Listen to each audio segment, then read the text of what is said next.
tests become toxic when they start changing the way we think and feel about education.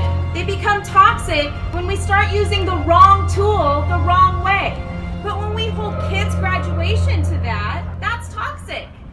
Kandi Fields is our next guest. She's a working mother of 3 who attended public schools herself as a child. She has degrees from the University of Washington and Seattle University. Her 2 school-aged children attend public school.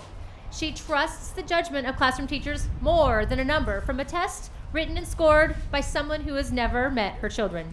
Kandi believes parents and guardians are the most effective tool in ending this dangerous obsession with testing. Kandi.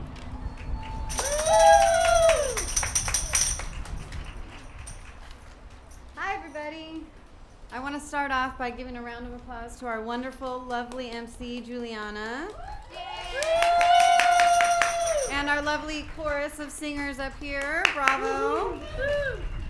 So I am here to talk to you today as a parent. I am a teacher, but that just means I have insight into what's going on in our schools.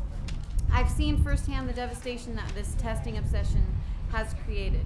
And I urge you to take a stand. Parents and guardians, we are the ones who are going to make a difference. We are the ones that need to opt our children out of these tests. Teachers can, they can stand up for what's right, but it comes at a great personal risk and a professional risk. And so teachers, or parents and guardians, it's up to us. Really, I want you to think of opting your kids out of testing as a fundraiser. The paper test costs $12 per student. So go around to your neighbors and your friends and think, would you like to help raise money for our school? Opt your kids out of the test. I tell you what, that $12 is a whole lot more than you're going to make on a tub of cookie dough or a roll of wrapping paper.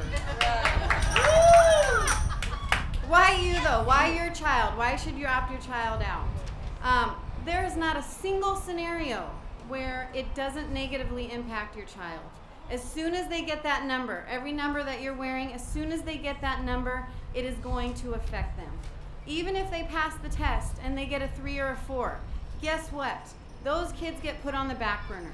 The administrators see those kids as self-sufficient. They're going to pass the test no matter what. So they're going to get put in the classes that are too big. They're going to get put in the classes where they haven't filled the position and it's a substitute coming in every day. Because those kids are going to pass the test no matter what. So those kids, you think, my kid's going to pass the test, I don't need to opt him out. You don't want them to have that label of a 3 or 4. It's going to negatively affect them. Let's talk about the 2s. Any 2s in the audience out there? All right. I've heard them referred to as bubble kids, as 300 rep kids. 300 rep kids, as in if they practice the test 300 times, they'll get it. They'll pass. They have a target on their back because they're the ones that are closest to passing that test. So let's just push them. Let's give them that practice test over and over and over, and they will pass the test. Guess what? That comes at the cost of a rich educational experience. Okay? So do you want your kid to be a bubble kid, a 300 rep kid? No, I guarantee you do not. Where are my ones? The ones? Where are you at? Okay. Oh, the poor ones. Who knows why that child got a 1 on their test? It could be they just found out their parents are getting divorced. Maybe they have a newborn baby at home and they didn't get any sleep the night before.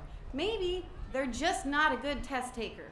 My daughter, not a good test taker. Okay? So those kids become the intervention kids. These poor children are losing their recess, they're losing computer time, they're losing their library time, they're getting put in intervention classes because they're not good enough to pass the test. In middle school and high school, you know what that means? They have no electives. They lose their PE. They have 6 academic classes, 2 math classes, a language arts class, a reading class, science and social studies, that's it. No electives, no art, no PE, no health, no band, no choir, no home ec, nothing.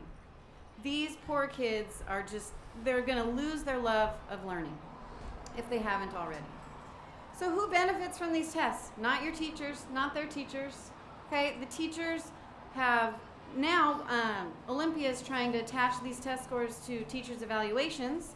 So these teachers, boo, yes, boo, even though we've already said no once, these teachers have no choice. Their livelihood is at stake. They have to raise test scores, and they're just being forced to teach these curricula that are aligned to these tests. We have to put a stop to it. My third grader, who has loved school since kindergarten, third grade, that's the year they start the tests, right? Every morning, he asks me if he can stay home from school. Every single morning. He hates school. We do the same thing every day, Mom. All we do is take tests. We listen to the teacher. We do the same thing over and over. I don't want to go to school. And it is depressing. And you know, he's not taking the test because I'm opting him out, of course. But you, as a parent, as a guardian, as someone who has control over this, we need to say no. My child is not a number. My child is Emmett. My child is Stella. My child is Jaden and Luis. Not a 4, not a 3, not a bubble kid, not an intervention kid.